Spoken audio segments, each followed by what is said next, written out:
Hello বন্ধুরা, শুভ সকাল। তোমরা সব কেমন আছো? তখন সকাল থেকে লেগে গেছে বৃষ্টি ঝিমঝিম। কত সুন্দর লাগছে বৃষ্টিটা। আমাদের বাড়ির পাশে ফাঁকা জায়গাটায় এরকম জল জমে গেছে। আমার তো খুব ভালো লাগছে দেখতে।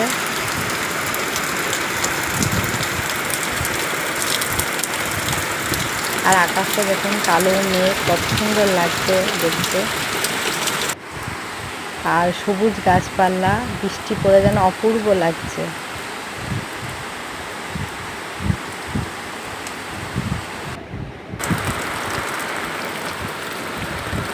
আর এরকম বৃষ্টির ফোঁটা আমার তো খুব ভালো লাগে। তোমাদের কতটা ভালো লাগে তোমরা কমেন্টে জানিও। আর এই বৃষ্টি আর এই বৃষ্টির ফোঁটা তোমাদের কতটা ভালো লাগে তোমরা কমেন্টে জানিও। আর ভিডিওটা ভালো লাগলে লাইক করো আর সাবস্ক্রাইব করো। টাটা।